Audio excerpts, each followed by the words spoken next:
નમસ્કાર.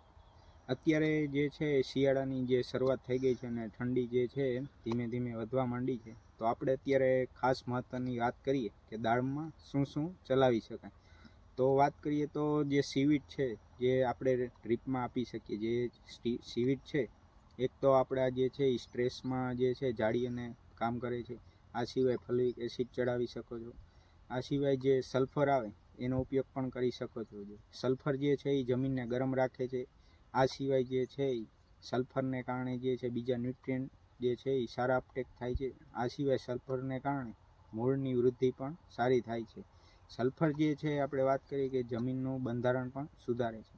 આ સિવાય જે છે અન્ય તમે ઝીંક સલ્ફેટ છે, ફેરસ સલ્ફેટ છે, મેગ્નેશિયમ સલ્ફેટ પણ આપી શકો છો.